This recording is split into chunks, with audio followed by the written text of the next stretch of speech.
इस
तरह नहीं, इस तरह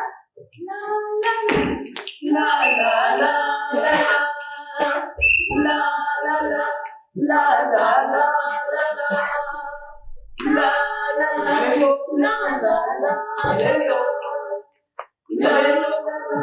अरे और अपनी बात था ज्यादा सोच के बाद में भी डर जल्दी निकल जाएगा तब तो लगे जाएंगे जब लड़की चीख पुकार से भी आंख नहीं खुल रही तो एक लड़की की बात में क्या जागेंगे। इस तरह कुछ नहीं होगा बल्कि जो हो रहा था वही हो। नहीं मैं तो उनकी बेटी हूँ, मेरे पुकारने से शायद ही जल जाए। बेटी नहीं तुम तो सिर्फ बेटी की भूमिका निभा रही हो, असल बेटी तो कब की। वो तो हम सभी, वो जो वहाँ गहरी नींद में सो रहे हैं वे भी तो बहुत पहले ही, लेकिन हम मरे हुए लोग एक मरे हुए आदमी को उसकी नींद से जगाने के लिए बेदम हो रहे हैं। सच तो कुछ भी नहीं। जिस तरह हम सब सज धज कर 17वीं शताब्दी के उन दिनों में लौटना चाह रहे हैं, वैसे ही वे वे भी तो नकली दाढ़ी बाल लगाए एक नकली गैलीलियो है। सच तो सिर्फ उनकी नींद। मैं कोशिश करूं। बाप का नाम ढिबरी, बेटा का नाम मैं जो पढ़ा हूं वही फेल हो गया। और ये जनाब छोटे आ गया, मेरे बचपन की भूमिका निभाने वाले। मैं पुकारता हूं। सुना है मेरी आवाज काफी मतलब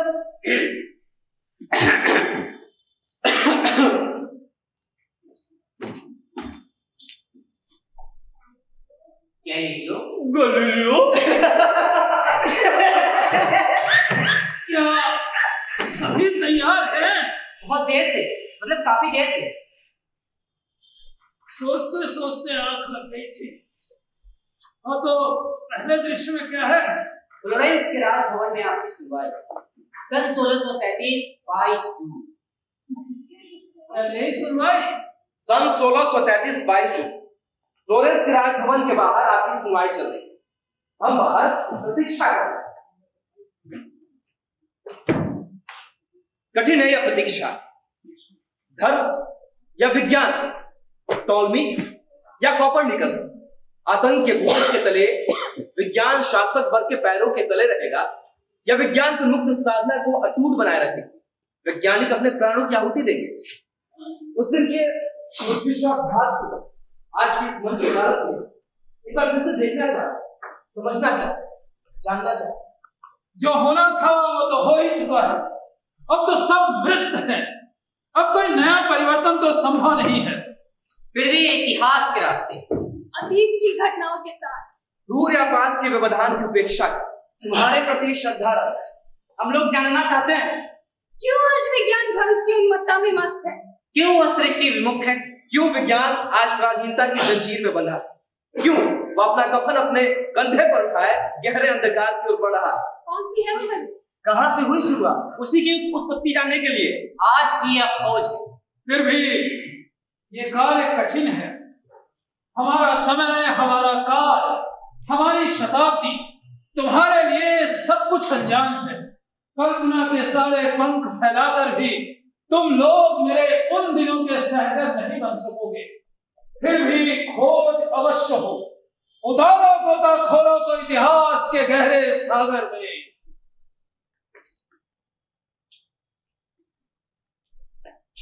प्रथम दृश्य, गैलीलियो की सुनवाई सन 1633 22 जून, रोम, फ्लोरेंस का राजभवन। बाहर इंतजार करती जनता, उनके साथ वर्जीनिया, आंद्रिया एवं फेदर जूनियर। किसी को प्रवेश करने का अधिकार नहीं। महल में सुनवाई चल रही। 22 जून 1633 महाअधिवेशन सभा के सामने गैलीलियो पृथ्वी की गति के संबंध में जो मत व्यक्त किए थे उसे असत्य और भूल कहकर यह घोषणा करते हैं। 1633 का 22 जून आतंक ने विज्ञान का किया खून।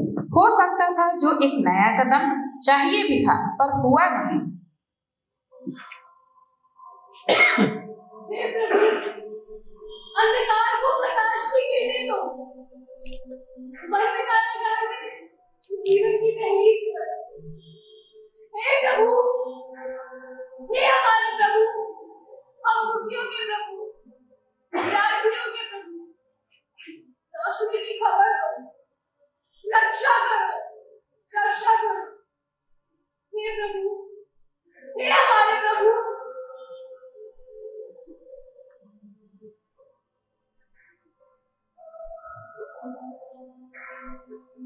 आज 22 जून 1633 प्रतीक्षा करते लोगों की जानकारी के लिए सूचित किया जाता है कि सिनोड गैलीलियो थोड़ी ही देर में महाअधिवेशन के सामने अपनी गलती के लिए पश्चाताप जाहिर करेंगे। पृथ्वी के गति के विषय में जो उनका मत था वे उसे अपनी भूल के रूप में स्वीकार करेंगे।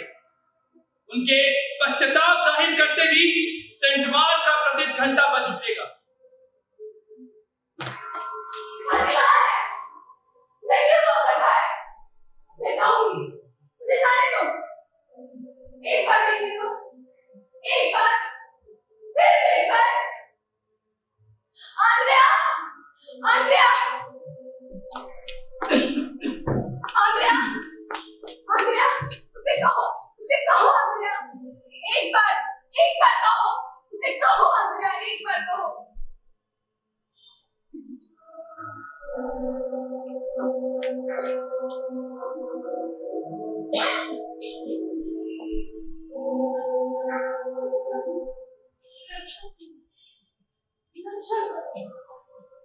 वह आदमी चला गया क्या? उसका क्या दोष है? एक उद्घोषक के रूप में उसने अपने दायित्व का ठीक पालन किया। वो इतनी देर चीख कर जो कुछ भी कह गया, उसका एक शब्द भी उसके दिमाग की कोई उपज नहीं। नितांत आज्ञाकारी प्राणहीन यंत्र के समान चीखना ही उसका काम है।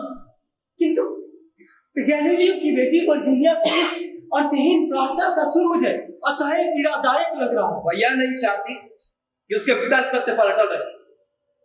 यदि वे सत्य को मान ले, विज्ञान को उसकी योग्य मर्यादा दे, धर्म की अधीनता को अस्वीकार करे, तो वे गैलीलियो की हत्या कर डाले। हत्या? हाँ, हत्या। धर्म अवश्य ही सत्या के लिए कोई ना कोई विलक्षण पवित्र तरीका इजाद कर ले। जैसे आज से 33 वर्ष पहले 1600 में जियोर्डानो ब्रूनो को जलाकर मारा था। एक गलत अवधारणा के आधार पे वे इतना बड़ा अपराध करेंगे। आज 23 दिनों से वे कारागार में। नहीं जानता उनके ऊपर कैसा अत्याचार हो रहा हो। अपना मनोबल कितना बचा पाया हमने। सुना है कि चर्च बड़ी बर्बरता से यात्रा देता है। अत्याचार के कई अनोखे साधन उनके पास हैं। हो सकता है गैलीलियो को उन्होंने भूखा रखा, क्योंकि सभी जानते हैं भोजन से उनको प्रेम है। पर वर्जीनिया लगातार असह्य होती जा रही है। उसकी प्रार्थना इसी वक्त बंद की जानी चाहिए। नहीं फेदरचोनी, उसे कुछ मत कहो। वह यह नहीं जानती कि उसकी मूर्खतापूर्ण प्रार्थना पूरी तरह व्यर्थ साबित होगी। लाखों अत्याचार के बावजूद गैलीलियो अडिग रहे। मैं जानता हूं किस तरह उन्होंने सत्य का साक्षात्कार किया है। दुनिया में ऐसी कोई शक्ति नहीं जो उन्हें सत्य की मार्ग से विचलित कर सके। क्या तुम अपने विश्वास पर कायम हो? हाँ, बेशक बाहर की तरफ आए, क्योंकि उन्होंने सत्य को देखा। अर्थात वे मौत को गले लगाएंगे।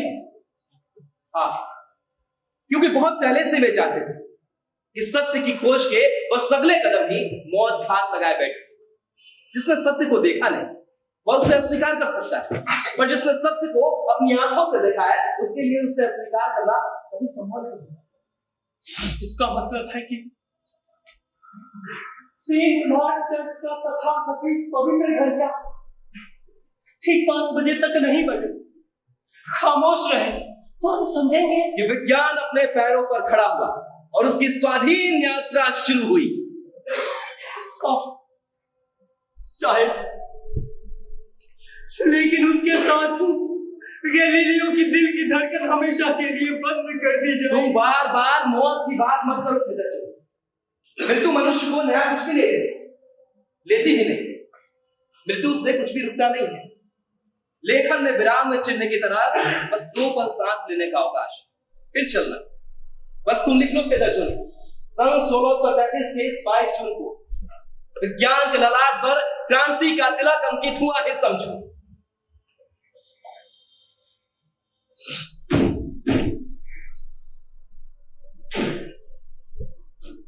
बाहर बहुत भीड़ होने के कारण सिनोड गैलीलियो को अभी अभी गुप्त मार्ग से महाअन्वेषण सभा में लाया गया। आशा की जाती है कि यह पथ भ्रष्ट आदमी ठीक 5 बजे अपना मत वापस ले लेगा और उसी के साथ सेंट मार्क का प्रसिद्ध घंटा बज उठेगा। उसके बाद वे आप लोग से मिलेंगे। वे इसी रास्ते से गुजरेंगे। आप इंतजार करें। मैं जाऊंगी। ताकि सुनाई की बेटी को मुझे शर्मा हो रही है। मुझे जाने दो। एक बार जाने दो। सिर्फ एक बार। जाने दो। आंद्रिया, आंद्रिया, आंद्रिया, आंद्रिया, उसे कहो आंद्रिया, एक बार कहो।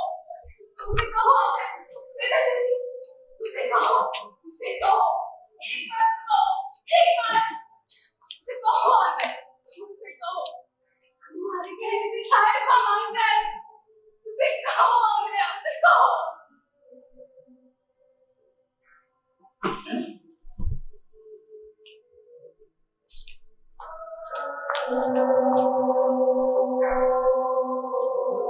मैं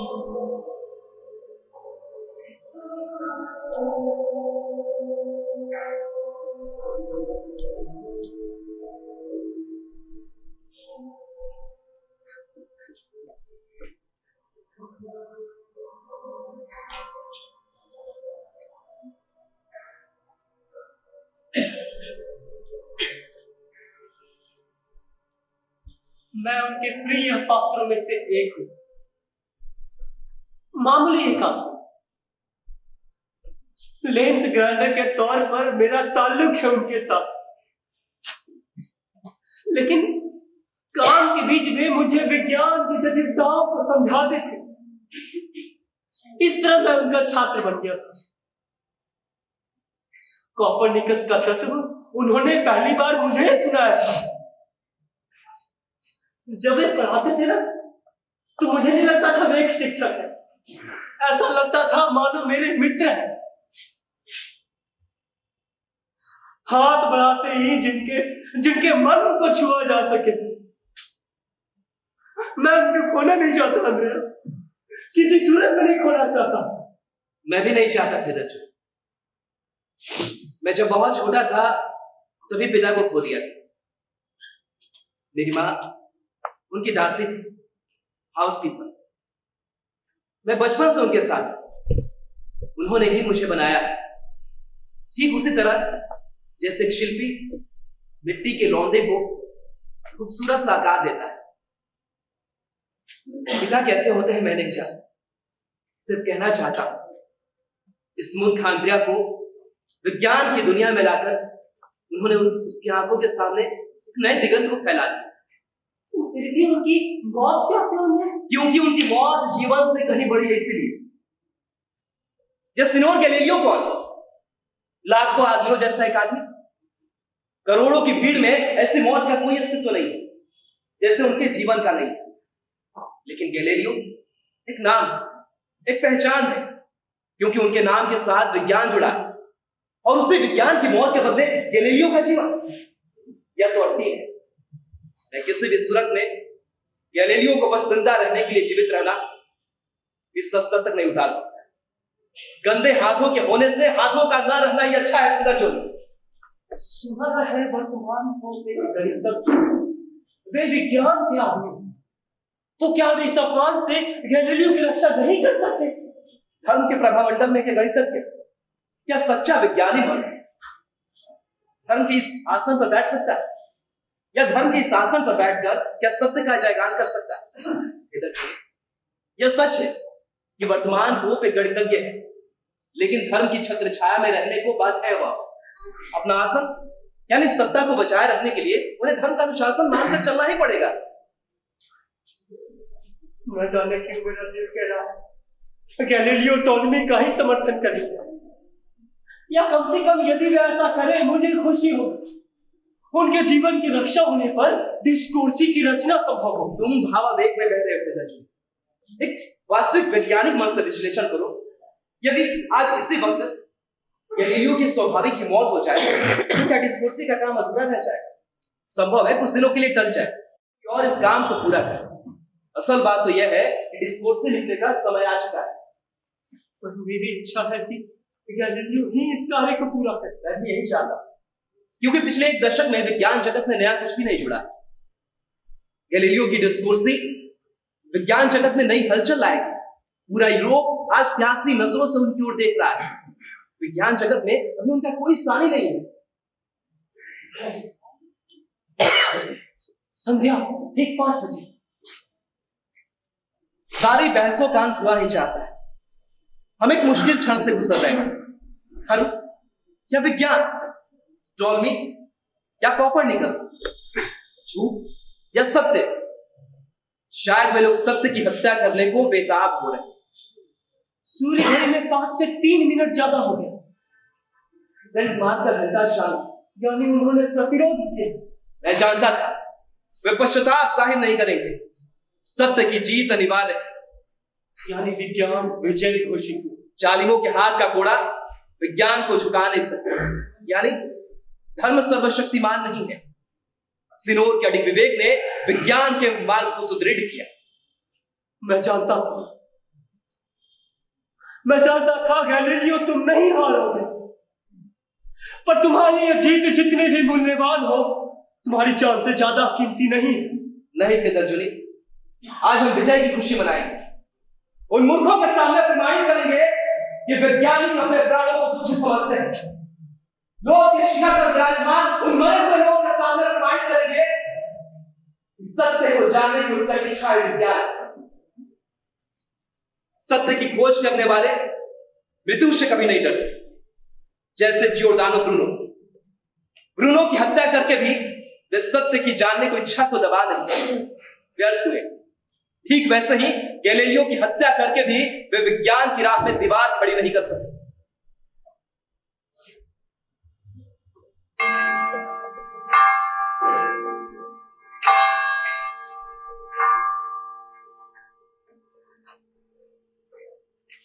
सेंट मार गिरजा के घंटे की आवाज।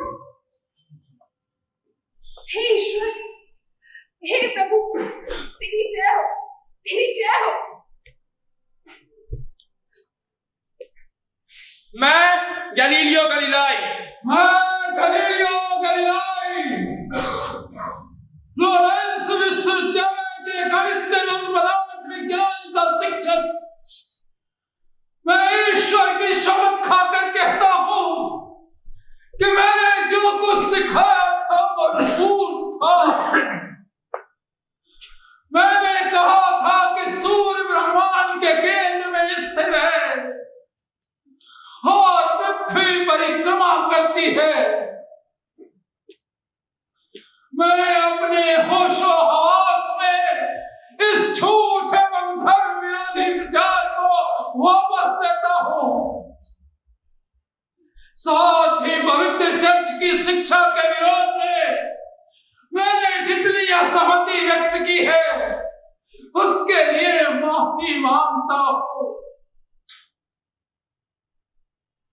मैं चर्च की अधीनता स्वीकार करता हूं एवं घोषणा करता हूं, सूर्य ब्रह्मांड के केंद्र में स्थिर नहीं है, पृथ्वी ही ब्रह्मांड का स्थिर केंद्र बिंदु है।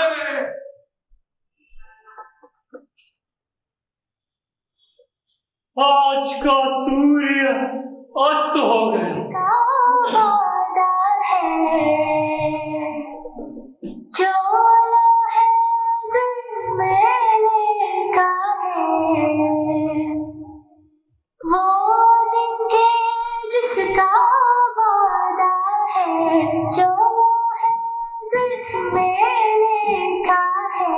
हम देखेंगे, हम देखेंगे।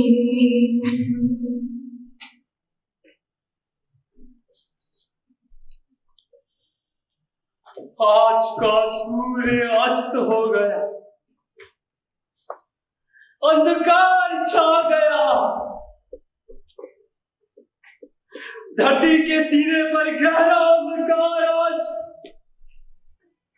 क्यों गैलीलियो, तुमने क्यों बड़े में हाथ को इस तरह खींच लिया? विज्ञान के हित के लिए तुम कितना कुछ झेल चुके थे। तुमने क्यों सत्य से मुंह मोड़कर उसकी ओर अपनी पीठ कर ली?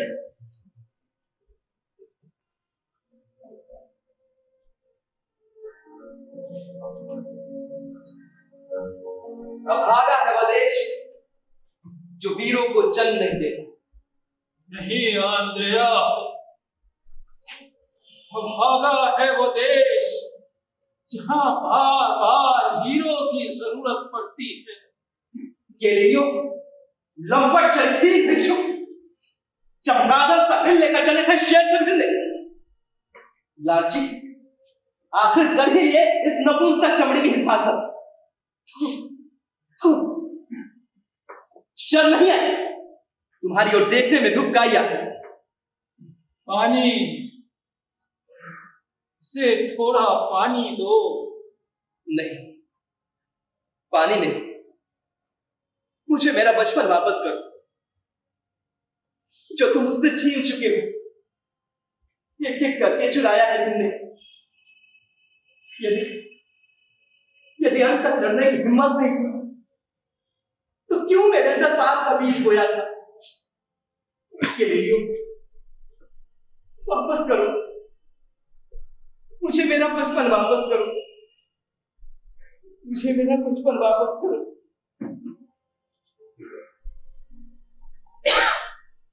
तुम्हारे निर्लज और आत्मसमर्पण ने मुझे बाध्य कर दिया था, इतना निर्मम और कठोर होने पर।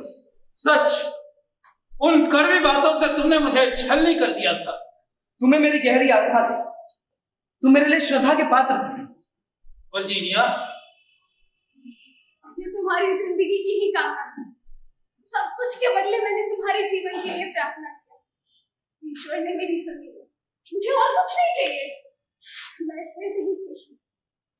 मैं समझती हूँ कि तुम में आज सुबुद्धि आई है। ईश्वर तुम्हारा भला करे। शायद इतिहास ठीक ऐसा नहीं था। अंद्रया को उस दिन चुप्पी मार गया, बेसुध था वो, शोक स्तब्ध। हजारों मनुष्य के उल्लास के तांडव में उस दिन के शिष्यों अंद्रया की लंबी आह शायद असीम शून्य में विलीन हो गई। इतिहास संवाद करता है, घटनाओं को बिगड़ता है। तभी मैं घटना के सहारे और कई घटनाओं के करीब पहुंच गया। क्यों मैं आज इतना तीव्र प्रतिवाद कर रहा हूं? अब और इशारों में नहीं, खींच लाओ मेरे बचपन को आज की इस मंच पर और दिखाओ किस तरह विज्ञान का बीज बोया गया था उस दिन के शिशु आंद्रया की चेतना में। चाहा था नई पीढ़ी के बीच रख जाऊंगा सत्य की अभिलाषा। जिस भूखंड में पाप अभी भी जड़ नहीं जमा पाया है, वहां विज्ञान की बेदाग इमारत खड़ी कर जाऊंगा।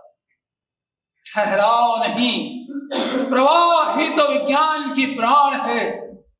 सत्य के अनुसंधान में आगे बढ़ना, कदम दर कदम, यही उस दिन की चाहत थी। पादुआ शहर का गणित शिक्षक गैलीलियो गैलीलाई कोपरनिकस का तत्व प्रमाणित करने को दृढ़ संकल्प। समय 1609। विज्ञान को मिला नए मार्ग का सुराग। पादुआ शहर के एक कोने में गैलीलियो गैलीलाई निद्राहीन स्थिर निश्चल घूमती है पृथ्वी, सूर्य अटल।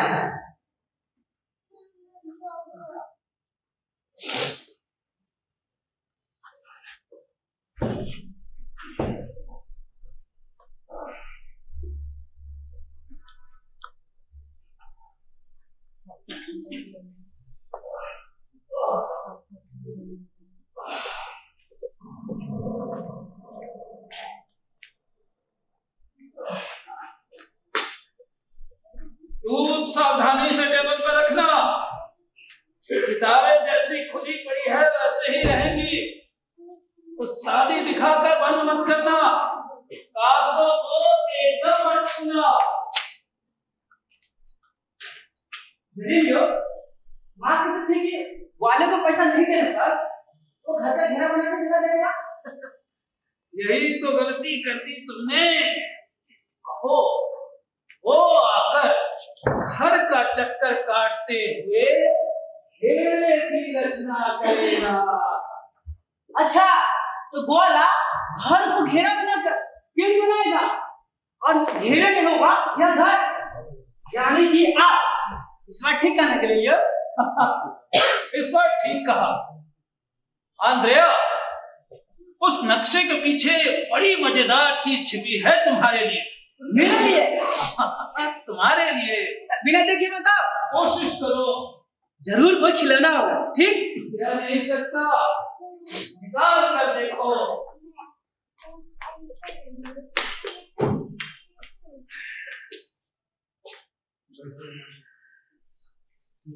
ये क्या है? ये टेलवी पद्धति की पृथ्वी और तारामंडल की स्थिति का एक मॉडल है। लगता है मैं कुछ समझा नहीं। बीच में क्या है? एक पत्थर। वो पृथ्वी है। उसको एक के बाद एक कई हिंट घेरे हुए हैं। कितने? 1 2 3 4 5 6 7 8 है। वे सब तारे हैं, यानी नक्षत्र। इसके अलावा भी कई छोटे छोटे गेंद हैं। उसे क्रिस्टल स्फीयर कहते हैं। अरे यहाँ तो एक पर लिखा है सूर्य। अब इस सूर्य वाले गेंद को घुमाओ। घूम रहा है, वाह, बड़ा मजेदार खिलौना है। पृथ्वी को केंद्र बनाकर सूर्य घूम रहा है, ठीक वैसे ही जैसे पैसा नहीं देने पर गोला तुम्हें घेरेगा। ठीक है। अब कहो इससे क्या समझे? यही कि दूध सा ठंडा हो गया है। ओहो, दूध पीना होगा ना।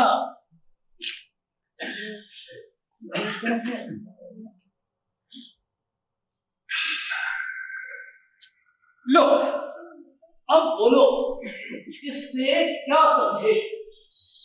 मजेदार खिलौना है, मगर लगता है अब पृथ्वी नहीं बचेगी। चारों तरफ से इतना दबाव, सांस कैसे लेगी? वाह, क्या बात कही। ठीक यही बात मेरे भी मन में आई थी। चारों तरफ से दबाव, सांस कैसे लेगी? दीवार ही दीवार। जबकि देखो, हजारों वर्षों से ये मनुष्य विश्वास करते आ रहा है कि सूर्य, चांद, तारे ये सब पृथ्वी के चारों ओर घूम रहे हैं। पोप से लेकर स्कूल के छात्र तक यही सोच रहे हैं कि वे इस स्फटिक गोलपिंड के केंद्र में अचल रूप से स्थिर है। इस बार ये अंधविश्वास टूटेगा।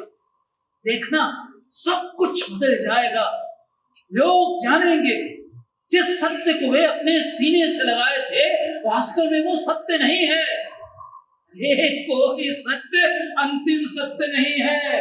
तभी तो उसे बीच में उलट पुलट कर देखना होता है कि उसमें कितनी सच्चाई है। देखना, कुछ ही दिनों में घर बाहर सभी जगह लोग चर्चा करेंगे, पृथ्वी स्थिर नहीं, वो तो घूमती है। क्या है वो कविता? यात्रा की शुरुआत के शुभ मुहूर्त में सुख का प्रभात। आहा, यात्रा की शुरुआत के शुभ मुहूर्त में आया सुख का प्रभात। आहा, क्षितिज तक बहती है वो सुरभित समुद्री हवा। लो, अब जल्दी से दूध पी लो। अरे, ये तो ठंडा हो गया और अब तो लोगों का आने का समय भी हो रहा है।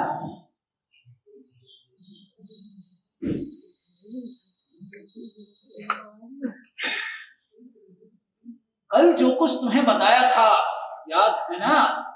वही कीपर निकस और पृथ्वी घूमने वाली बात है ना? अरे वो कीपर निकस नहीं, ऊपर निकस है। अब इतनी बड़ी बड़ी बात मेरे दिमाग में कैसे घुसे? मैं तो अभी छोटा हूं ना। तभी तो तुम्हें औरों से पहले समझना होगा। और मैं तो देखता हूँ सुबह सूर्य इस ओर से निकलता है और शाम को इस ओर चला जाता है। ऐसा तो रोज ही होता है। रोज देखते हो? हाँ, आप देखते हो। अरे आंखों से देखना ही देखना नहीं है, दिमाग से देखना होगा। यदि आंखों से ही देखा जा सकता तो ईश्वर ने सिर्फ दो बड़ी बड़ी आंखें क्यों नहीं दी?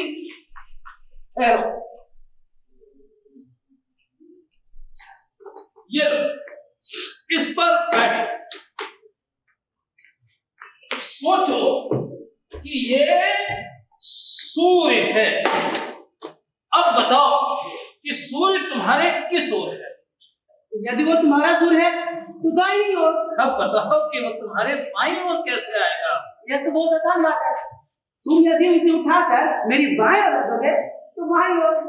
वाह, क्या बुद्धि है। तो अब देखो, अब बताओ कि सूर्य तुम्हारे किस ओर है? क्यों? बाईं ओर। क्या सूर्य घुमा था? नहीं। तो क्या घुमा था? स्टूल। और इसके साथ ही तुम भी, अर्थात स्टूल हुआ पृथ्वी। पृथ्वी घूमी, साथ ही तुम भी घूमे। रोज तो देखता हूँ, इस ओर से आता है और उस ओर चला जाता है। गधा कहीं का। तुमने मुझे गधा कहा? नहीं भाई, मैंने तुम्हारी नजर को कहा।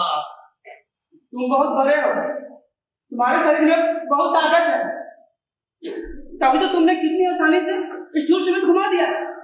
मैं क्या कभी किसी को स्टूल समेत घुमा सकूंगा? अतः प्रमाणित होता है यही फालतू का उदाहरण है।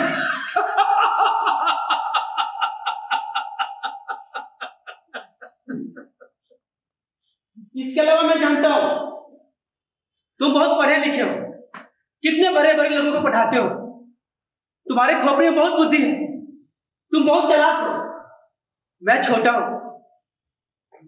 सिर्फ 11 साल का, तभी तो तुमने कितनी आसानी से मेरे सामने झूठ को सच कर दिखाया है। पिताजी, आपसे तो मिलना है। उसे पहले यहाँ कभी नहीं देखा। एक सुंदर युवक कहता है हॉलैंड से आया, आने के लिए कहो। उसे देखने में तो काफी अमीर लगता है।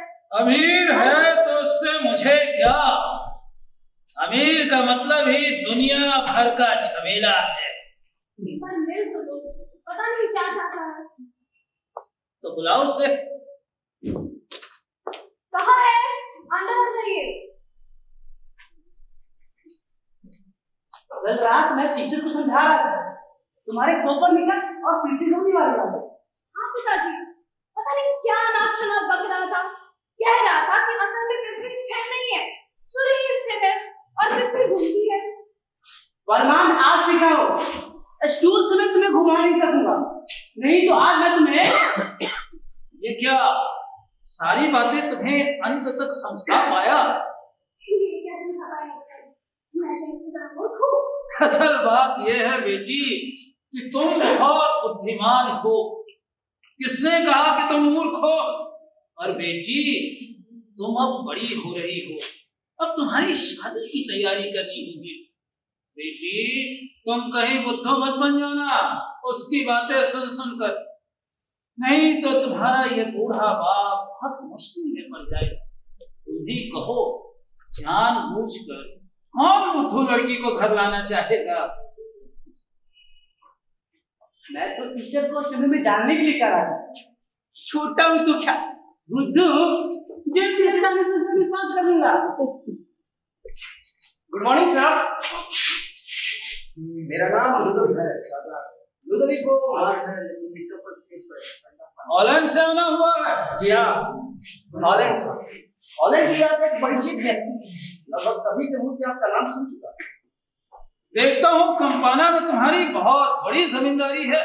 हालांकि जमींदारी अब उतनी नहीं है, पर जितनी है उससे अमीर कहा जा सकता है।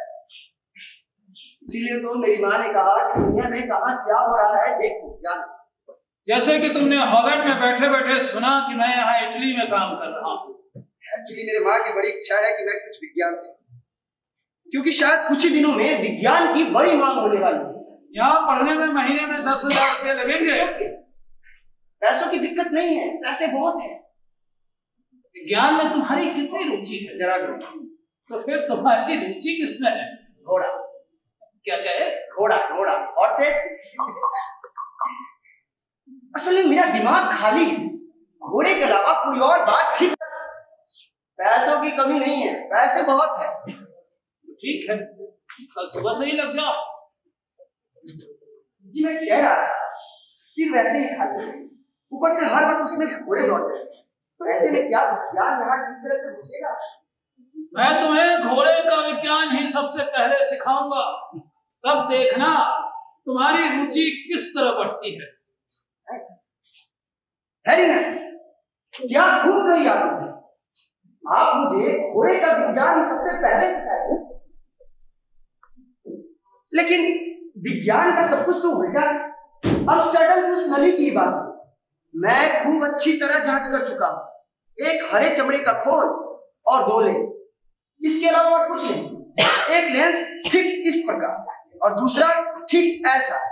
मैं जानता हूं सर, पहले वाले से सब कुछ बड़ा दिखाई देता है और दूसरे वाले से सब कुछ छोटा दिखता है। ऐसे में अगर दोनों लेंस एक दूसरे के सामने रखें तो कटकुट हो जाएगा, पर ऐसा होता नहीं है। उस नली के भीतर से देखें तो सब कुछ बड़ा बड़ा दिखाई देता है। सब कुछ बड़ा बड़ा दिखता है? जी हाँ, जिसे देखेंगे वो बड़ा दिखेगा। डीजे का घूंघट, दूर के पेड़ पौधे पक्षी, यहाँ तक कि मनुष्य भी, ऐसा लगेगा जैसे सब हाथ के करीब आ गए। अच्छा, देखो तो दोनों लेंस क्या ऐसा था? जी हाँ, बिल्कुल ऐसा ही था, एक ऊपर और दूसरा नीचे। 1000 रुपये खर्च तो दो। ये लीजिए सर। बाद में काट लेना। मुझे कोई प्रॉब्लम नहीं है। आंद्रेया, इस कागज पे नाम और साइज दिया हुआ है, हाथ कर दो, लेंस तो ले आओ। अच्छा, कितने दिनों पहले ये चीज बाजार में आई है? यही मेरे हॉलैंड छोड़ने के कुछ दिन ही पहले। तुम तो घोड़े की ही पढ़ाई कर सकते थे, विज्ञान सीखना ही होगा। ऐसी सौगंध तुम्हें किसने? मान लो कि तुमने घोड़े की डॉक्टरी सीखी, तुम्हारा घोड़ा भी रहा और डॉक्टरी भी, वो विज्ञान नहीं भी सीखी तो ऐसी कोई बात नहीं। सर, मेरा सिर खाली जरूर है, पर मैं समझ गया हूं कि आप मुझसे कन्नी काटना चाह रहे हैं। मैं अपनी माँ के आग्रह पे यहाँ आया हूँ। वे चाहती हैं कि मैं कुछ विज्ञान सीखूं, क्योंकि इन दिनों विज्ञान लोकप्रिय हो रहा है। विज्ञान की चर्चा के बगैर कोई शराब की घूंट तक नहीं पीता। अरे अरे, तुमने मुझे गलत समझ लिया। तुम्हें घोड़े से प्रेम है, इसीलिए मैंने कहा। नहीं तो पढ़ाने में मुझे अच्छा ही लगता है, खासकर तब जब छात्र पैसे वाला हो। ऐसा मत सोचिए सर, यदि 10-15 हजार और लगे मुझे कोई ऐसा नहीं। ठीक है, मेरी माँ की इच्छा है कि मैं कुछ विज्ञान सीखूं और वो मुझे पूरी करनी ही होगी। ठीक है, तो कल सुबह से ही लग जाओ। जी, मैं कह रहा था कि मेरा सिर खाली है, घोड़े के अलावा कोई और बात ठीक तरह से यहाँ नहीं। जब देखो घोड़े करते रहते। सर, ऐसे में क्या विज्ञान सच में मालूम है? मैंने पहले ही कहा कि मैं तुम्हें हर बात सिखाऊंगा, घोड़े से संबंधित, उससे डॉक्टरी से संबंधित, है ना? तो फिर क्या प्रॉब्लम है? सब कुछ ठीक हो जाएगा। तुम कल सुबह से भी आ सकते हो। मिला? ठीक वैसा ही जैसा आपने कहा था। तुम मंगलवार की सुबह से भी आ सकते हो। जी, मैं कल सुबह से ही आऊंगा सर, क्योंकि शुरुआत जल्दी होगी तभी तो आने के लिए जल्दी। लेकिन विज्ञान का कहीं अंत नहीं है, इस बात को याद रखिएगा। आंद्रेया, अब मैं तुम्हें नहीं पढ़ाऊंगा, सुना ना? वो महीने में मुझे 15,000 रुपये देगा। जब आप उसे पढ़ाओगे मैं पास बैठकर सुन लूंगा। जानते हो आंद्रेया, मुझे लगता है कि तुम अब मेरी खोज को अपनी आंखों से देख पाओगे। क्या है वो कविता? आहा, चित्रित तक बहती है वो सुरभित समुद्री हवा। तुम्हारा कोट क्या हुआ? 1000 में 2 लेंस नहीं चला तो उसे बंधक रख दिया। ठंड बढ़ने पर तुम्हें कष्ट जो होगा। क्यों कष्ट क्यों होगा? तुम्हारे कोट में भी जाऊंगा। खुश जाना। तुम्हारे सारे बाल भग गए। अकेंगे नहीं, उम्र भी तो हो चली। मैं जानता हूँ तुम दिमाग का बहुत काम कर रहे हो, इसी से बाल पक रहे। पके बाल वैसे मुझे अच्छे लगते हैं।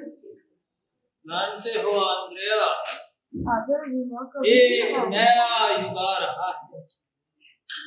मैं उसके पैरों की आहट सुन पा रहा हूँ, ठीक वैसे ही जैसे माँ अपने गर्भ के शिशु को मैंने सुना है अक्सर लोग तुम्हें पागल कहते हैं, पर मैं जानता हूँ तुम बहुत अच्छे हो, बहुत बड़े इंसान हो। मैं छोटा हूँ, सिर्फ 11 वर्ष का। मेरी भी इच्छा होती है तुम्हारी तरह एक वैज्ञानिक बनूं, बहुत बड़ा वैज्ञानिक। पूरा है ये जीवन प्रसंग, अतीत के वे दिन आज अपना सौंदर्य लेकर वर्तमान के दर्पण में उपस्थित हुए हैं।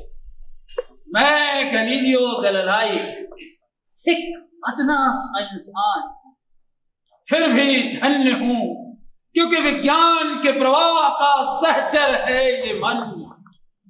हो सकता है यह सच हो, फिर भी अनिवार्य हुआ हमला हुआ तुम्हारे जीवन में, क्योंकि तुम्हारी घोषणा हजारों वर्ष के अटूट विश्वास को जड़ से उखाड़ने की।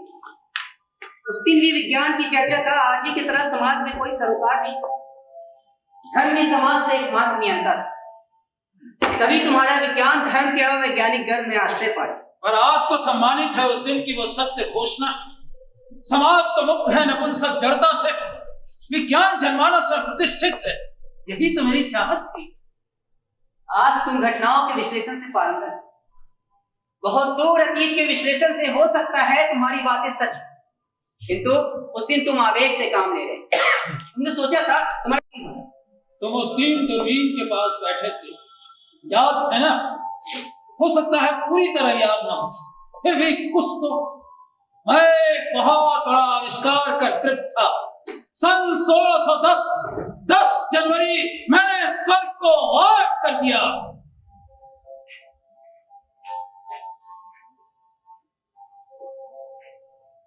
चांद के चारों ओर सिर्फ गड्ढे, थक्का थक्का अंधेरा, बीच बीच में रोशनी की चमक, एक के बाद एक कई सारे।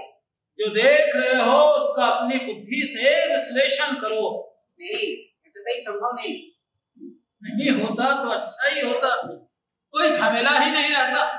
कम से कम बार बार उसे आकाश की ओर घुमाते नहीं रहना होता। बच्चे उससे खेलते और सैनिक समुद्र के किनारे खड़े होकर शत्रुओं का जहाज खोजते। नहीं गैलीलियो, तुम कुछ भी क्यों ना कहो, यह तो संभव नहीं।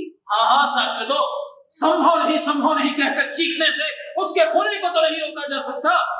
वो सब तो हो चुका है, समझे? वे सब पहाड़ हैं जो सूर्य की रोशनी में चमक रहे हैं। एक नक्षत्र का पहाड़? वही तो देखा तुमने इतनी देर तक। एक बार सोचा भी है इन सारी बातों का क्या अर्थ निकलता है? 2000 वर्षों की ज्योतिष विद्या पल भर बदलती हो। ये भी कभी हो सकता है दोस्त, कहो कि जो उल्टा था वो सीधा हो गया। पृथ्वी कभी एक ग्रह नहीं, चांद भी पहाड़ और उपत्यकाओं भरा एक नक्षत्र नहीं। तुम झरने के पानी को नीचे से ऊपर जाने जैसे नहीं दोस्त, बल्कि मैं ठीक इसके विपरीत कह रहा हूँ। मैं कह रहा हूँ कि झरने का पानी ऊपर से ही नीचे आता है। चांद अपने इन पहाड़ों और उपत्यकाओं के साथ एक पृथ्वी भी हो सकती है, और ये पृथ्वी अपने इन पहाड़ों और उपत्यकाओं के साथ एक नक्षत्र भी हो सकता है। इसका मतलब तो यह हुआ कि पृथ्वी और चांद में उतना कोई अंतर नहीं है। कम से कम आकार में कोई अंतर नहीं। यही तो तुमने देखा। यदि पूरी तरह नहीं देख पाए हो तो एक बार फिर इस दूरबीन पर आंख रखकर मेरी बात की सच्चाई को परखो। याद रखना, इसे देखने का सौभाग्य इससे पहले इस धरती पर किसी को प्राप्त नहीं हुआ था, मेरे सिवा। नहीं गैलीलियो, यह कभी संभव नहीं हो सकता। क्या तुम भूल गए?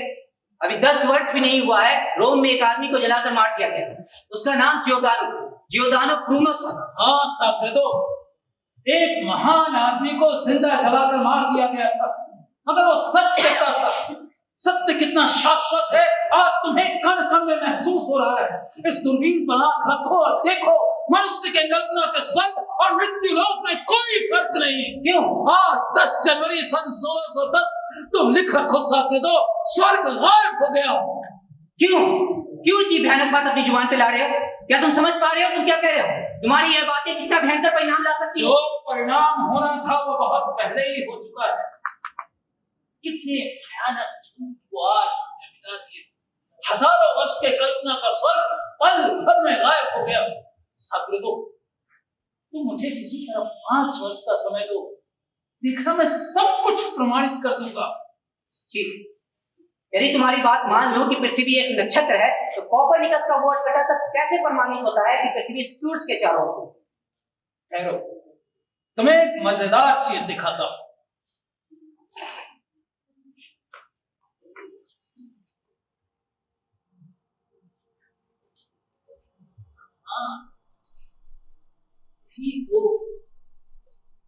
बृहस्पति ग्रह ठीक 4 तारे। नहीं नहीं, नंगी आंखों से तुम्हें कुछ नहीं दिखाई देगा, तुम्हें इसका सहारा लेना होगा। सोमवार को पहली बार मैंने ध्यान किया, और भी मैंने उन्हें देखा, अद्भुत सी बात दिखाई पड़ी। देखा कि वे अपनी जगह बदल रहे। तुरंत मैंने चित्र बनाकर रख लिए। ठहरो, तुम्हें दिखाता हूँ। अब मुझे गणित द्वारा इनके स्थान परिवर्तन के नियम को निकालना होगा। तुम 4 क्यों कह रहे? मैं तो सिर्फ 3 देख पा रहा हूँ। सिर्फ 3? हाँ, स्पष्ट रूप से। नहीं, 4 है, वो काफी पास पास है, अच्छी तरह देखो। स्पष्ट रूप से 3 है, मैं अपनी आंखों पर कैसे अविश्वास करूं? कहा? देखो।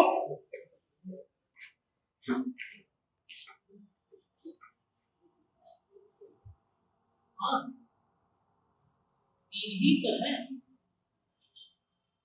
पिछले सोमवार को और उसके भी पहले मैंने 4 कर देखा।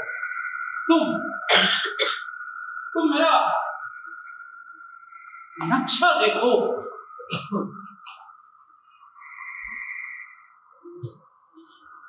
तुम्हारी बात सच है। तो एक और बात है, वो कौन? क्या वो भी तुम्हारे स्वर की तरह गायब हो गया? समझ गया साहब, वो घूमते हुए बृहस्पति के पीछे चला गया है, इसीलिए नहीं देख पा रहे हैं। इसी से प्रमाणित हो गया कि एक तारा के चारों ओर दूसरे तारे घूमते हैं। इसके साथ वही तो, जब एक तारा के चारों ओर दूसरे तारे घूमते हैं, तब तो ये कभी भी संभव नहीं है कि बृहस्पति किसी के साथ बना रहे। आकाश में कोई ढांचा नहीं है, आकाश बहुत बड़ा है। इतने दिनों की सभी धारणाएं एक एक कर खारिज होने जा रही है।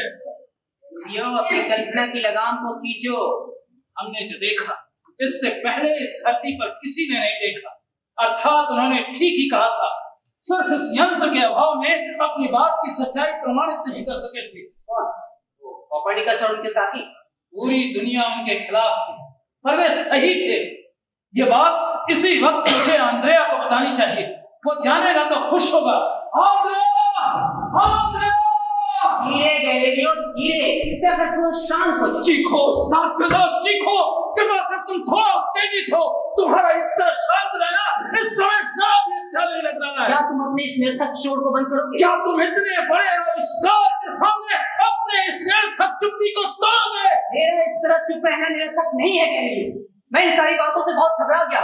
यदि सचमुच तुम्हारी बातें सत्य के रूप में प्रमाणित हो जाती है, तो उसके भयंकर अंजाम की बात सोच के मुझे डर लग रहा है गैलीलियो। डर और डर, कितने दिन तक आदमी डरता रहे। यदि सत्य का सामना करने से वो डरता रहे, तब तो उसके लिए कभी भी सत्य को जानना संभव नहीं होगा। डर किससे, किसलिए? एक जान कितनी कीमत है उसकी, किसी भी क्षण हो जा सकती है।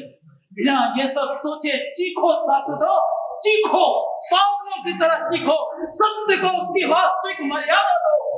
कितने मूर्ख हो गए हो, समझ नहीं पा रहे हो तुम क्या कह रहे हो। तुम्हारी बातों की सत्यता प्रमाणित होने पर तुम कितने मुश्किल में फंसोगे। और बात तो सच है। तो आकाश में सिर्फ तारे हैं, सिर्फ तारे। वो सर्वव्यापी कर्ता कहाँ है? ये मैं कैसे बताऊं? तो भगवान कहाँ है? कम से कम वहां तो नहीं है। तो फिर कहाँ है? मैं धर्मशास्त्र का ज्ञानी नहीं हूं कि ईश्वर का पता बता पाऊं। ये सब जिनके सोचने का विषय है उन्हें ही सोचने दो। विज्ञान का काम सत्य की खोज है, जिनका काम ईश्वर की खोज है, उनमें और तुम में बहुत दूरी है, बहुत दूरी है। पर तुम्हारा आविष्कार तो ईश्वर के अस्तित्व पर प्रकाश है। तुम समझ नहीं पा रहे हो तुम क्या कह रहे हो। हम जानते हैं कि ईश्वर कहाँ रहते हैं। तुम कहते हो नहीं कि तुम्हें बताना ही होगा कि ईश्वर कहाँ रहते हैं।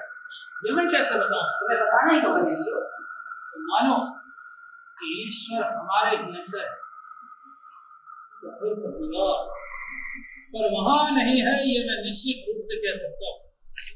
या ऐसा भी हो सकता है कि ईश्वर सिर्फ एक कल्पना, कमजोर आदमी का एक सहारा, असल में ईश्वर के नाम पे कुछ भी नहीं है। ठीक ऐसे ही बात कही थी जियोर्दानो ने। अभी 10 वर्ष भी नहीं हुआ है उसे रोम में जलाकर मारे हुए। तुम्हारी आंखों में उस आग की लपट को देख पा रहा हूं गैलीलियो। हाँ साहब, उस महान आदमी को जलाकर मारा गया था क्योंकि उसने शक जाहिर किया था। पर उस महान आदमी की बात जरा सोचो, उस दिन कोई उनके साथ नहीं था, फिर भी वो अपने सत्य के प्रति अटल थे। आज मेरे पास प्रमाण है, तुम हो। मैं चुप रहा। जियोर्दानो के पास कुछ भी नहीं था, फिर भी वो चुप तो नहीं रहा। तुम्हारे इस मामूली प्रमाण से क्या आता है? तुम क्या सोचते हो? तुम्हारे इस प्रमाण से दुनिया भर के लोग तुम्हारी बातों से सहमत हो जाएंगे? कोई नहीं होगा। विपत्ति की भनक बातें ही सभी की सच्चाई है। मनुष्य बड़ा स्वार्थी है गैलीलियो। जीवन का दायित्व कोई नहीं लेना चाहता। आदमी पर से मेरा विश्वास अभी भी उठा नहीं है। तुम देख लेना, ये आदमी ही एक दिन विज्ञान की मदद से पूरी पृथ्वी की गंदगी को मुक्त करेंगे। मैं आदमी में विश्वास करता हूँ क्योंकि मैं तर्क में विश्वास करता हूँ। जरा सोचो साथी, तो एक तेज जाती गाड़ी को देखकर एक छोटा बच्चा भी थोड़ा ज्यादा ही रास्ता छोड़ देता है क्योंकि उसके भीतर एक तर्क में असीम लगता है। इसी युक्ति के चलते आदमी पर थोड़ा भरोसा रखा जा सकता है। अरे विज्ञान का काम सिर्फ ज्ञान की सीमा बढ़ाना नहीं है, मूर्खता की सीमा का निर्धारण भी है। अंततः आदमी तर्क को मान्य करते हैं क्योंकि आमतौर पर वो तर्क पर ही भरोसा रखता है। नहीं गैलीलियो, आदमी तर्क पर कतई भरोसा नहीं करता। ये बात आज जैसे सच है, हजारों वर्ष पहले भी वैसे ही, 10,000 वर्षों के बाद भी वैसे ही रहेगी। भुगता कभी आदमी का पीछा नहीं, क्योंकि वो उसकी प्रिय चीज, उसे संभाल कर रखना ही आदमी अपनी विरासत मानता है। उससे पहले की पीढ़ी, उसके पहले की पीढ़ी की कोई भी मुक्ता उसने देखी, अभी उस मुक्ता को अगली पीढ़ी के लिए रख जाओ। तुम ईश्वर के नाम से डर दिखाओ, ज्योतिष बनकर आदमी को समझाओगे कि उसके जन्म लेने के साथ ही उसकी किस्मत लिख दी जाती, वो आसानी से तुम पर विश्वास करे, सारी बुद्धि ताक पर रख के विश्वास करे। अगर तुम्हारे इस विज्ञान की बात कितनी भी तर्क संगत क्यों ना, तो तुम पर शक करेगा, हंसी उड़ाए। गैलीलियो, तुम्हारी बातें मेरी समझ में नहीं आ रही। मैं उस नदी पर आंख रखूं? हाँ इंद्रिया, हमारी बात समझने की जरूरत नहीं। तुम इस नली पर आंख रख करके पूरे ब्रह्मांड को देखो, उसे देखने का समय आ गया है। सब दे दो, देख रहा है। आने वाली पीढ़ी की आंखों का पर्दा धीरे धीरे उठ रहा है। जिस सत्य के लिए हमने इतना परिश्रम किया, तो कितनी आसानी से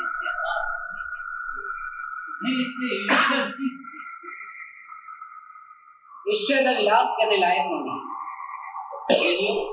आदमी के प्रति इस अगाध आस्था को देखकर मैं चकित समझ नहीं पा रहा हूँ कहां से तुम्हें ये निरर्थक आस्था मिली। अच्छा, तुम्हें तो विज्ञान से लगाव है, यानी तर्क को तुम पसंद करते। तुम भी एक आदमी हो, फिर कहो मैं कैसे कहूँ कि आदमी तर्क पर निर्भर नहीं है। मैं ही सब कुछ नहीं हूँ गैलीलियो, मेरे समान और भी हूँ, नहीं हूँ, इसीलिए मैं तुम्हें चुप रहने को कहता हूँ। लोगों को मैं जानता हूँ गैलीलियो। मेरे पास प्रमाण है, फिर भी मैं चुप रहूं। जियोर्दानो के पास कुछ भी नहीं था, मगर वो चुप तो नहीं रहा। मैं फ्लोरेंस जाने की बात सोच रहा हूँ, वहां जाने पे स्वाधीन रूप से काम कर पाऊंगा। फ्लोरेंस मत जाओ गैलीलियो, वहां साधु संतों का राज है, वे इन धर्म विरोधी बातों का सहन नहीं करेंगे। फिर भी मैं जाऊंगा ही। फ्लोरेंस के ग्रैंड ड्यूक को मैंने इस बीच एक खत लिखा है, उन लोगों को पकड़ पकड़ कर अपने इस दूरबीन पर आंख रखने को बाध्य करूंगा, आंखों में उंगली डाल करके सब प्रमाणित करूंगा। इससे पहले पिता होने के नाते इस लड़की की शादी कर जाना चाहता हूँ, अच्छे पात्र के रूप में। हॉलैंड का वो लड़का लुडोविको,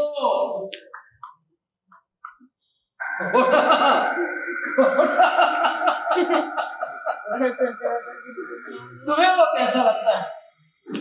मुझे तो लगता है वे एक दूसरे से प्रेम करने लगे। कितने तारे सभी धीरे धीरे सुलग रहे हैं। मैं तो कुछ नहीं जानता। हो सकता है गैलीलियो की बातें सही पृथ्वी घूम रही है। मेरी भी इच्छा होती है बड़ा होकर सब कुछ जानने की। गैलीलियो की तरह एक महान वैज्ञानिक बनूंगा, बहुत बड़ा वैज्ञानिक। मेरी बातें अनसुनी कर तुम फ्लोरेंस चले गए और खुद को कुछ धर्मांध नरभक्षियों के हाथों में डाल दिया। तुम्हारी मौत हो सकती थी, पर कायर गैलीलियो ने अपने प्राण के बदले एक घृणित एवं गंदा जीवन चुन लिया। फिर भी मैं खुश हूँ, क्योंकि तुम्हारे इस बेकार के विज्ञान से ज्यादा कीमती मेरे पिता का जीवन है। सन 1633 से सन 1642 तक तुम बंदी रहे चर्च के कारागार में। उसके बाद मृत्यु, शारीरिक मृत्यु।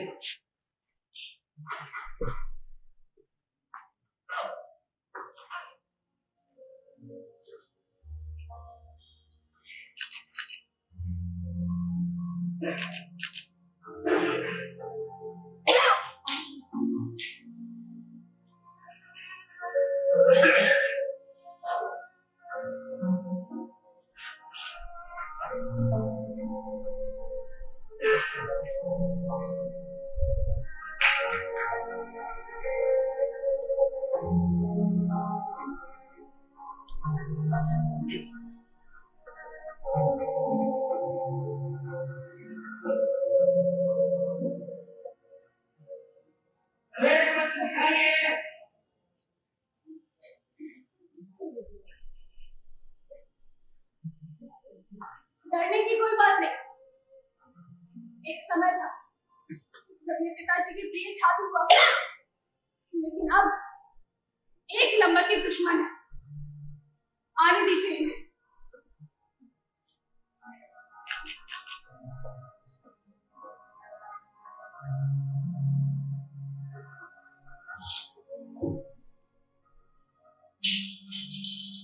गैलीलियो,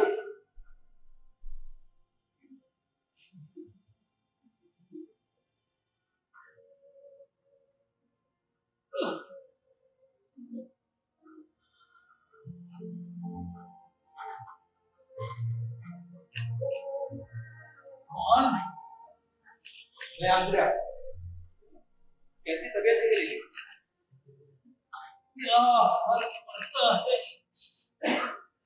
मेरे अच्छे बुरे से तो सिर्फ मृत्यु का दिन मिलना है, बल्कि अपनी कहो। सुनने में आया है कि हाइड्रोलिक्स पे कुछ काम कर रहे हो। सुना आपकी तबीयत ठीक नहीं है, तो देखने चला है। इसने दी खबर।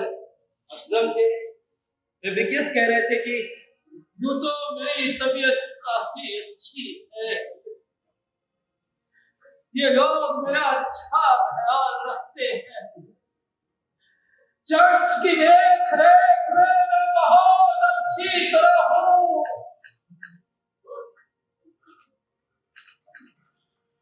कुछ इसी तरह की बातें हमने भी सुनी। आपका निर्लज आत्मसमर्पण था। कम से कम चर्च के प्रबंध लोग काफी संतुष्ट हुए आपसे। आपकी आत्मसमर्पण वाली बात का वे खूब जोर शोर से प्रचार कर रहे हैं। धर्म की सत्ता को बचाए रखने की जिसकी जरूरत है, आप बड़ी बेखूबी उस काम को निष्ठापूर्वक पालन कर रहे हैं। शायद जानकर आपको खुशी हो कि आपके आत्मसमर्पण ने विज्ञान को बांझ कर दिया, क्योंकि ठीक उसके बाद इटली में विज्ञान पर एक पुस्तक नहीं मिली। अच्छा,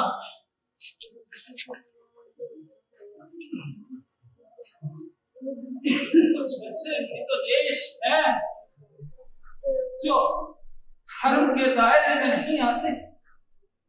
संभवतः वहां विज्ञान का काम बड़े तेजी से चल रहा हो। ये कोई प्रश्न नहीं, एक आशा है। वहां भी आपकी आत्मसमर्पण वाली बात का खूब तामझाम के साथ प्रचार किया जा रहा है। पेरिस में दिकाते ने रोशनी की गति संबंधी अपनी खोज की कागजात को संदूक में बंद कर दिया।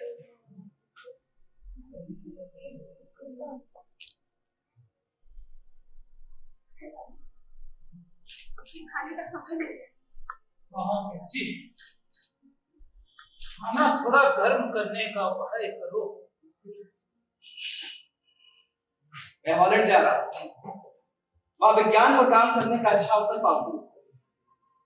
बस आपसे मिलने की मेरी तनिक इच्छा नहीं थी। गैलीलियो मेरे लिए मर चुके हैं, फिर भी मैं आया। शायद आगे कभी मुलाकात ना हो, इसलिए। हुए आदमी के मुंह पर थूकने में तुम्हें बुरा नहीं लगा? आपको विज्ञान का गला दबाने में अच्छा लगा था? क्या फर्क पड़ता है मेरे अच्छे बुरे रहने से या मेरे पश्चाताप जाहिर करने से? सत्य तो अपनी जगह पर रहेगा। कोई भी बुद्धिमान आदमी अपने कुकर्म की सफाई के लिए ऐसा विकल्प प्रस्तुत कर सकता है। आपने नया इस बीच चोरी छिपे काम पूरा किया है। मैं डिस्कोर्स से लिख चुका हूँ। क्या कह रहे हैं आप? डिस्कोर्सिंग? यहाँ रह के डिस्कोर्सिंग?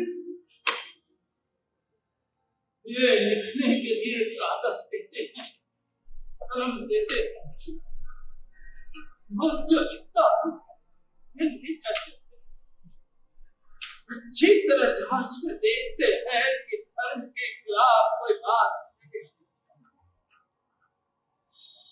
लोगों की आंखों में धूल झोंककर दो चार कागज अलग बनाकर अपना काम पूरा कर सका। क्या करता? इतनी पुरानी आदत क्या आसानी से छूटती है? डिस्कोर्सिंग? अब पूरी दुनिया प्यासी नजरों से उसकी ओर देख रही है, और उसी काम को आपने पूरा किया।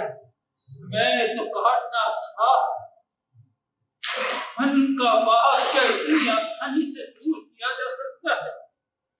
तुम रोहित डिस्कोर्सिंग, मेरे लिए अब और कुछ करना तो संभव नहीं है। तुम ही इसे खुला आकाश दे सकते हो। अवश्य गैलीलियो। तो फिर चुपचाप मेरे बिस्तर के नीचे हाथ ले जाओ, तुम्हें वहां मिल जाएगा।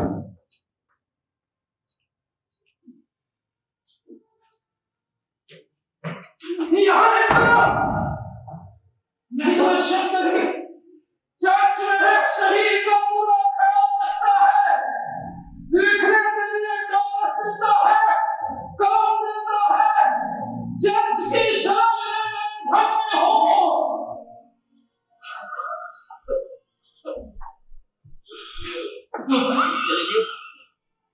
गैलीलियो, मैंने आपका नाहक अपमान किया, मुझे माफ करें, मैं शर्मिंदा हूं। नहीं अंधेरा, तुमने ठीक ही कहा था। डिस्कोर्स से मैं नहीं लिखता तो कोई और लिखता है, क्योंकि उसके लिखने का समय आ गया था। अंधेरा, तुम्हारी सारी बातें सही, यहाँ तक कि वो कठोर बात गंदे हाथ से हाथ कला रहना ही अच्छा है। गैलीलियो, आपकी यह किताब विज्ञान का नया द्वार खोल देगी। मैं अपनी जान देकर भी इससे बचाऊं। जीत उनकी ही हुई जब उन लोगों ने मुझे यातना के लिए यंत्र दिखाए। मैं चुप नहीं रह सका। आज से मुझे बहुत डर लगता है। तुम तो जानते हो मैंने जीवन में कितना दुख झेला है, फिर भी विज्ञान की चर्चा में मैं अटल था। मैं अपनी दुर्बलताओं को कैसे छुपाऊं? आज से मुझे बहुत डर लगता है। अगर मैं अपनी दुर्बलताओं को छिपा पाता तो शायद विज्ञान सटीक रूप से काम कर सकता। अरे समाज से दूर विज्ञान की चर्चा क्या संभव है? ऐसा विज्ञान तो शासक वर्ग को ही पढ़ाएगा, मजबूर बनाएगा। मैंने अपने विज्ञान के प्रति विश्वास किया तो युगों तक वैज्ञानिकों को अपनी बुद्धि में किसी न किसी बात का, दुर्बलताओं का आधार बनाकर के रखेंगे। अरे समाज से दूर विज्ञान की चर्चा, ये बात ही कितनी अवैज्ञानिक है। आपका खाना अब तुम्हारे कहने का समय मुझे अपना को सावधानी से रखना। आजकल अच्छी तरह देख नहीं पाता, पता नहीं कभी और कुछ देख पाऊंगा।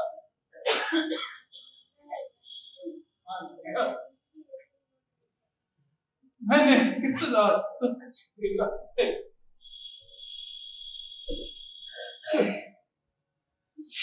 इस लड़की के लिए सुना था हॉलैंड का वो लड़का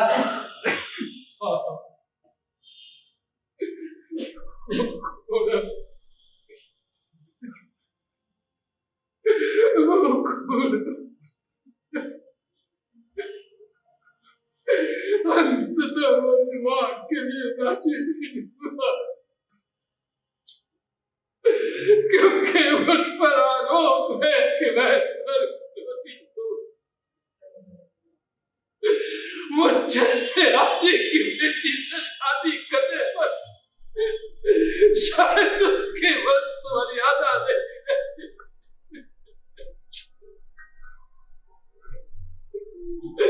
सोचता हूँ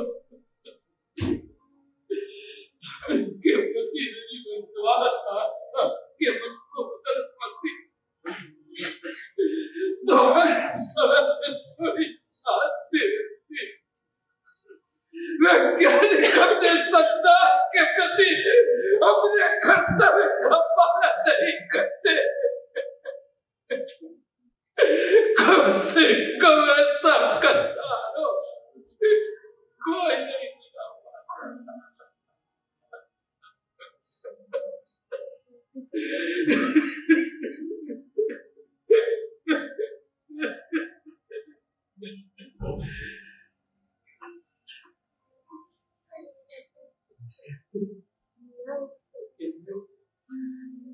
आपका खाना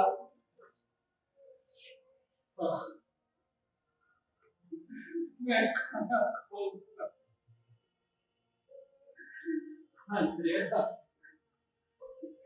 आज भी मुझे भोजन से नहीं थे। ऐसे देखो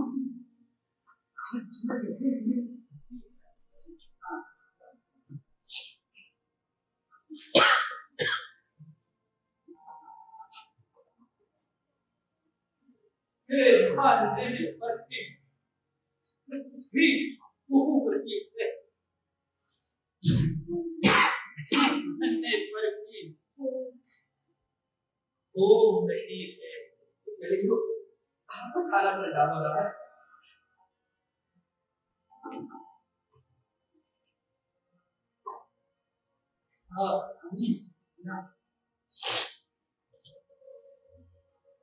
इधर से लो, इधर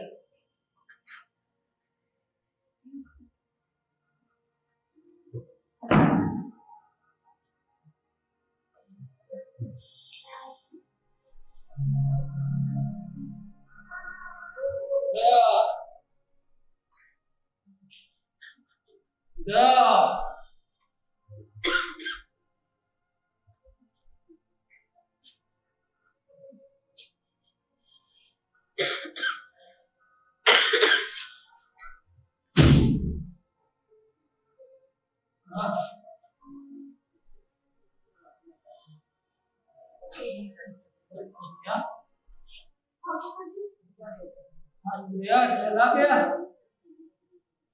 चला गया पिताजी। जरा खिड़की से झांक कर देखो कि आसमान साफ है या नहीं।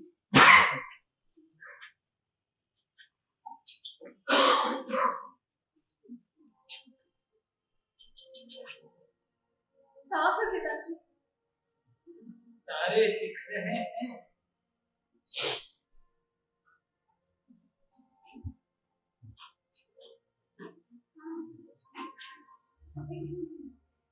तुम तब तक तारों के बारे में बताती हो, मैं हाल में उस